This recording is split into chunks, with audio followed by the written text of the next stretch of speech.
صدیوں پرانی بات ہے کہ ایک ملک میں ایک بہت ہی نیک دل بادشاہ حکومت کرتا تھا۔ اس کی رعایا اس سے بہت خوش تھی کیونکہ سارا ملک بے حد خوشحال تھا۔ بادشاہ بوڑھا ہو رہا تھا لیکن اس کے تاج اور تخت کا وارث ابھی تک اسے نہیں ملا۔ آخر پوری رعایا نے مل کر اپنے نیک دل بادشاہ کے لیے خدا سے دعا مانگی۔ بچوں، آپ تو جانتے ہیں جو دعا سچے دل سے مانگی جائے وہ ضرور پوری ہوتی ہے۔ رعایا کی دعا بھی پوری ہوئی اور خداوند تعالیٰ نے بادشاہ کو ایک بے حد خوبصورت شہزادہ عطا فرمایا۔ شہزادہ چونکہ بے حد خوبصورت تھا اس لیے اس کا نام یوسف تجویز ہوا۔ شہزادہ یوسف کی پیدائش پر پورے ملک میں چراغاں کیا گیا اور خوشیاں منائی گئی۔ بادشاہ نے اپنے ملک کے غریبوں، یتیموں اور مسکینوں کے لیے اپنے خزانے کے دروازے کھول دیے اور سب کی جولیاں بھر دیں۔ شہزادہ یوسف کو بچپن سے ہی پھولوں، تتلیوں اور خوبصورت تصویروں سے بڑا پیار تھا۔ وہ خود بھی اکثر اوقات اپنے باغ میں بیٹھ کر مختلف رنگوں سے پھولوں اور تتلیوں کی رنگ برنگی تصویریں بنانے کی کوشش کرتا رہتا۔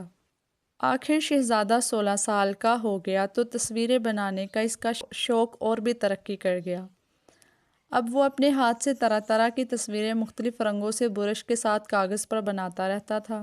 بادشاہ کے چونکہ یہی اولاد اور شہزادہ یوسف کے علاوہ نہ کوئی بیٹی تھی اور نہ بیٹا، اس لیے بادشاہ کی خواہش تھی کہ شہزادہ جلد از جلد حکومت کے کاروبار کو سنبھالے اور اس کا ہاتھ بٹائے، لیکن شہزادے کو کاروبار حکومت سے قطعی کوئی دلچسپی نہیں تھی۔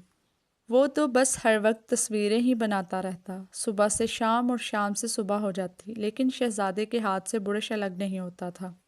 بادشاہ نے بڑی کوشش کی کہ کسی طرح شہزادہ مصوری کے شوق کو چھوڑ کر حکومت کی طرف توجہ دے، لیکن اسے کامیابی نہ ہوئی۔ ایک دن کا ذکر ہے کہ شہزادہ یوسف اپنے باغ میں ایک درخت کے نیچے کھڑا، ہاتھ میں برش اور سامنے مختلف رنگ لیے ایک خوبصورت تصویر بنانے میں مصروف تھا۔ اس کے ہاتھ بڑی تیزی کے ساتھ کینوس پر چل رہے تھے، مختلف رنگ برش کے ساتھ ادھر ادھر لگ رہے تھے۔ صبح سے شام ہو گئی، پھر شام سے صبح ہو گئی، لیکن شہزادہ اپنے کام میں بری طرح مصروف رہا۔ بادشاہ اور ملکہ نے کئی بار اسے بلوایا لیکن وہ اپنے کام میں لگا رہا اور جواب دیا کہ جب تک میری تصویر مکمل نہیں ہوگی میں آرام نہیں کروں گا۔ آخر کار اس کی تصویر مکمل ہو گئی۔ یہ ایک انتہائی خوبصورت شہزادی کی تصویر تھی۔ تصویر کو دیکھ کر شہزادہ یوسف نے محسوس کیا کہ آج تک اس نے جتنی تصویریں بنائی تھیں وہ ان سب سے بہترین تھی، اور یقیناً وہ اسے اپنا شاہکار مانتا تھا۔ اسی دوران اس درخت پر جس کے نیچے شہزادہ کھڑا تصویر بنا رہا تھا، دو پرندے آ کر بیٹھے۔ دونوں پرندوں نے جب تصویر کو دیکھا تو وہ خوب چہکنے لگے اور ایک بار تصویر کے گرد انہوں نے اڑ کر چکر بھی لگائے۔ شہزادے نے اللہ میاں سے دعا کی، یا اللہ، اگر یہ پرندے میری تصویر کے بارے میں گفتگو کر رہے ہیں تو مجھے ان کی زبان سمجھنے کی صلاحیت عطا فرما۔ اللہ تعالیٰ نے شہزادے کی دعا قبول کر لی اور اسے پرندوں کی باتیں سمجھ آنے لگی۔ وہ دونوں ایک دوسرے سے کہہ رہے تھے، کتنی حیرت کی بات ہے کہ شہزادے نے یہاں سے کوسوں دور جزیروں کی حسین و جمیل شہزادی نایاب کی تصویر اسے دیکھے بغیر ہی بنا دی ہے، تو اس کا مطلب یہ ہے کہ وہ اسے حاصل بھی کر سکتا ہے۔ کتنا اچھا ہو کہ ان دونوں کی شادی ہو جائے۔ یہ کہہ کر دونوں پرندے پھر اڑے اور پھر ایک تو چکر لگایا اور غائب ہو گئے۔ شہزادہ یوسف کو جب یہ علم ہوا کہ اس نے انجانے میں جس کی تصویر بنائی ہے وہ جزیرے ساسان کی شہزادی نایاب ہے، تو اسے انتہائی حیرت کے ساتھ خوشی بھی ہوئی اور وہ سوچنے لگا کہ اس کے ہاتھوں نے غائبانہ طور پر جب شہزادی نایاب کی تصویر بنا دی ہے تو یقیناً اس میں بھی کوئی بید ہے۔ چنانچہ اس نے فیصلہ کر لیا کہ وہ شہزادی نایاب کو اپنی آنکھوں سے ایک مرتبہ دیکھے گا ضرور۔ بادشاہ چاہتا تھا کہ اب شہزادہ کاروبار سلطنت سنبھالے، لیکن شہزادے کو حکومت میں کوئی دلچسپی نہ تھی۔ اس نے اپنے باپ سے اجازت چاہی کہ وہ گھوم پھر کر دنیا دیکھنا چاہتا ہے۔ باپ پہلے تو راضی نہ ہوا، لیکن شہزادے کی ضد کے سامنے مجبور ہو گیا اور اسے جانے کی اجازت دے دی۔ شہزادہ یوسف نے کافی اشرفیاں ایک تھیلی میں ڈال کر جیب میں رکھیں۔ اس کے علاوہ اس نے اپنے ساتھ تصویر بنانے کے چند برش بھی رکھ لیے۔ اس نے عام لوگوں کے سے کپڑے پہنے اور محل سے نکل کھڑا ہوا۔ گھوڑے پر سوار ہو کر وہ اپنے ملک کی سرحد عبور کر گیا۔ شہروں شہروں، گاؤں گاؤں چلتا چلاتا وہ سمندر کے کنارے پہنچ گیا، جہاں چند ماہی گیر سمندر سے مچھلیاں پکڑ رہے تھے۔ 8-10 ماہی گیر ایک کشتی میں بیٹھ کر ذرا گہرے سمندر کی طرف چلے تاکہ زیادہ مچھلیاں میسر آ سکیں۔ شہزادہ بھی ان کے قریب گیا اور ساتھ جانے کی درخواست کی۔ اس نے چند اشرفیاں ملاحوں کو دی تو وہ اسے اپنے ساتھ لے جانے پر آمادہ ہو گئے۔ کشتی جب کافی دور گہرے سمندر میں پہنچی تو اچانک تیز ہوا چلی اور طوفان آ گیا۔ ماہی گیروں سے کشتی بے قابو ہو گئی اور بڑی تیزی کے ساتھ تیرتی ہوئی بڑی لہروں کے رحم و کرم پر ہچکولے کھاتی ایک طرف تیرنے لگی۔ سب ماہی گیر خوفزدہ ہو گئے۔ کئی گھنٹے تک طوفان جاری رہا۔ کشتی میلوں دور نکل گئی۔ کنارہ کہیں نظر نہ آتا تھا۔ خدا خدا کر کے طوفان رکا۔ ماہی گیروں نے کئی بار جال پھینکے لیکن کوئی مچھلی نہ پھنسی۔ وہ سب بہت پریشان تھے۔ آخر ایک بار اور جال پھینکا گیا تو اس میں صرف ایک مچھلی پھنسی۔ مچھلی کو جب جال سے باہر نکالا گیا تو سب یہ دیکھ کر حیرت زدہ ہو گئے کہ وہ کوئی عام مچھلی نہیں تھی بلکہ پوری کی پوری سنہری تھی۔ آنکھوں میں تیز چمک تھی، معلوم ہوتا تھا وہ سونے کی بنی ہوئی ہے۔ ماہی گیروں نے اسی پر اتفاق کیا۔ شہزادے نے مچھلی کو دیکھا تو اسے اس پر بڑا ترس آیا۔ اس نے ماہی گیروں سے پوچھا کہ ان کے خیال میں یہ مچھلی بازار میں کتنے کی فروخت ہو جائے گی؟ ماہی گیروں نے جواب دیا کہ کم سے کم 2 اشرفیوں کی۔ شہزادے نے اسی وقت اپنی تھیلی سے 10 اشرفیاں نکال کر ماہی گیروں کو دے دی اور وہ مچھلی حاصل کر لی۔ مچھلی کو لے کر شہزادے نے اسے بڑے غور سے دیکھا۔ مچھلی کی آنکھوں سے 2 آنسو ٹپک کر شہزادے کے پاؤں پر گرے۔ اس نے فوراً مچھلی کو سمندر میں ڈال دیا۔ مچھلی نے غوطہ لگایا، 1-2 بار اوپر ابھری اور پھر سمندر کی تہہ میں گم ہو گئی۔ ماہی گیر اپنے اندازے کے مطابق کشتی کو دھکیلنے لگے۔ اچانک شہزادے کو کافی دور ایک جزیرہ نظر آیا۔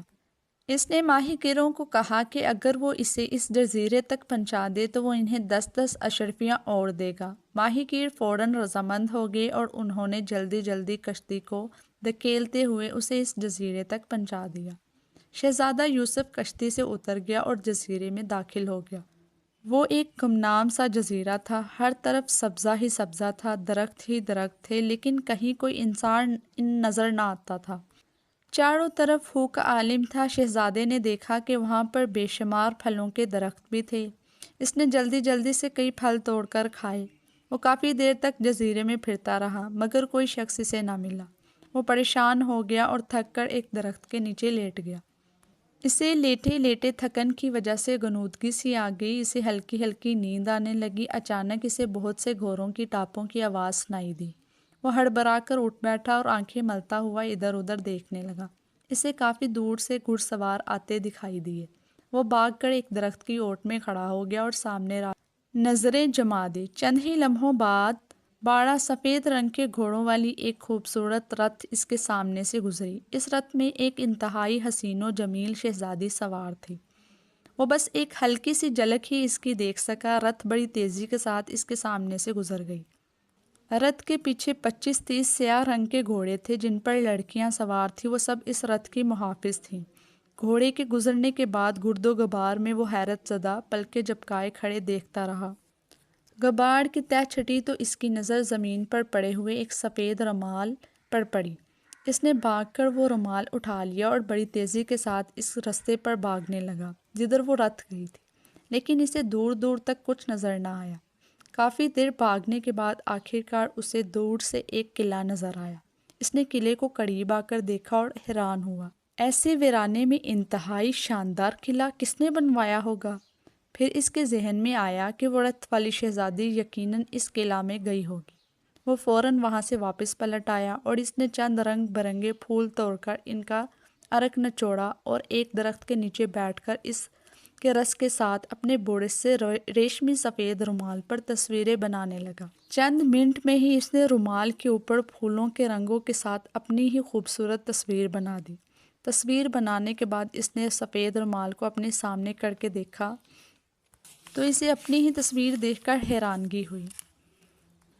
ابھی وہ تصویر بنا کر فارغ ہی ہوا تھا کہ دور سے اسے پھر گھوڑے کے ٹاپوں کی آواز سنائی دی۔ اس نے نظر اٹھا کر دیکھا تو ایک محافظہ گھوڑے پر سوار چلی آ رہی تھی اور نظریں دوڑا کر ادھر ادھر اس طرح دیکھ رہی تھی جیسے وہ کچھ تلاش کر رہی ہو۔ وہ جو ہی قریب آئی تو درخت کی اوٹ سے نکل کر اس کے سامنے جا کھڑا ہوا محافظہ اسے دیکھ کر یکدم گھبرا گئی اور حیرت سے دیکھنے لگی۔ وہ بولا، شاید تم شہزادی کا گمشدہ رومال تلاش کر رہی ہو، یہ لو۔ یہ کہہ کر اس نے رومال طے کر کے اس کے ہاتھ میں تھما دیا۔ محافظہ بغیر کچھ کہے تیزی سے گھوڑا دوڑاتی وہاں سے چلی گئی اور قلعہ میں داخل ہو گئی۔ قلعہ میں داخل ہو کر اس نے رومال شہزادی کی خدمت میں پیش کر دیا۔ شہزادی نے جو ہی رومال کو کھولا تو اسے پر ایک خوبصورت شہزادی کی تصویر نظر آئی۔ تصویر کو دیکھتے ہی اس نے چیخ ماری اور بے ہوش ہو کر گر پڑی۔ پورے محل میں کہرام مچ گیا۔ ملکہ کو پتہ چلا تو اس نے فوراً حکیموں نجومیوں کو جمع کیا۔ نجومیوں نے شہزادی کو دیکھتے ہی کہہ دیا کہ چونکہ شہزادی نے کسی مرد کی شکل دیکھ لی ہے اس لیے اب اس کا زندہ بچنا محال ہے۔ ملکہ نے فوراً اس محافظہ کو بلایا جس نے بتایا کہ کوئی مرد جزیرے میں موجود ہے۔ ملکہ نے فی الفور اس مرد کو گرفتار کر کے پھانسی پر چڑھا دینے کا حکم دے دیا۔ حکم کے مطابق شہزادے کو گرفتار کر لیا گیا اور پھانسی کے تختے پر لے گئے۔ لیکن جب ملکہ کو وہ رومال دکھایا گیا تو اس پر بنی ہوئی تصویر کو وہ دیکھ کر چونک پڑی اور اسی وقت حکم دیا کہ قیدی کو پھانسی نہ دی جائے بلکہ اس کے سامنے پیش کیا جائے۔ شہزادہ یوسف کو زنجیروں میں جکڑ کر ملکہ کے حضور پیش کر دیا گیا۔ ملکہ اسے دیکھ کر مسکرائی اور اسے رہا کرنے کا حکم دے دیا۔ اسی وقت چند باندیوں نے آ کر ملکہ کو اطلاع دی کہ شہزادی صاحبہ ہوش میں آ گئی ہیں اور زندہ سلامت ہیں۔ ملکہ یہ خبر سن کر بے حد خوش ہوئی۔ شہزادہ یوسف یہ سب کچھ دیکھ کر بے حد حیران و پریشان ہو رہا تھا۔ ملکہ نے اسے حیرت زدہ دیکھا تو بولی، حیران ہونے کی ضرورت نہیں، میں جانتی ہوں تم شہزادہ یوسف ہو اور شاید تم نہیں جانتے کہ میں کون ہوں۔ شہزادے، میں وہی سنہری مچھلی ہوں جسے تم نے ماہی گیروں سے خرید کر آزاد کیا تھا۔ ہر سال اسی ماہ چاند کی 14 تاریخ کو مجھے ایک جادوگر کے جادو کی وجہ سے ایک دن کے لیے مچھلی بننا پڑتا ہے۔ آج وہی دن تھا کہ جال میں پھنس گئی تھی۔ تم نہ ہوتے تو نہ جانے میرا کیا حشر ہوتا۔ تمہارے احسان کے بدلے میں تمہاری جان بخشتی ہوں۔ تم نے میری جان بچائی، اب میں تمہاری جان بچاتی ہوں۔ دوسری بات یہ کہ نجومیوں نے شہزادی کی پیدائش پر یہ بتایا تھا کہ وہ جب 10 برس کی ہو جائے گی تو اس کے بعد کبھی بھی اس نے اگر کسی مرد کی شکل دیکھ لی تو اسے ایسا دوڑا پڑے گا کہ زندہ نہ بچے گی۔ اس لیے ہم نے اس ویران جزیرے میں یہ محل بنوایا۔ اس کی تمام محافظائیں بھی عورتیں ہی ہیں۔ اب یہ جوان ہو گئی ہے لیکن اس نے آج تک کسی مرد کی شکل نہیں دیکھی۔ آج اچانک رومال پر تمہاری تصویر دیکھ کر اسے دوڑا پڑ گیا، مگر شکر ہے خدا کا کہ وہ صرف تصویر تھی اور شہزادی کی جان بچ گئی۔ اب علم نجوم کے مطابق اسے دوڑا پڑ چکا ہے اور اس کی جان بچ گئی ہے، اس لیے آئندہ اسے کوئی خطرہ نہیں۔ یہ کہہ کر اس نے شہزادی کو اپنے دربار میں بلایا۔ شہزادی جب وہاں پہنچی تو شہزادہ یہ دیکھ کر اور بھی حیران رہ گیا کہ وہی تو اس کی تصویر والی شہزادی نایاب تھی۔ شہزادے نے پورا قصہ ملکہ کو سنایا تو اس نے اسی روز دونوں کی شادی کر دی۔ شہزادہ یوسف شہزادی نایاب کو لے کر اپنے ملک واپس آ گیا اور پھر حکومت خود سنبھال لی۔ اس طرح سب ہنسی خوشی رہنے لگے۔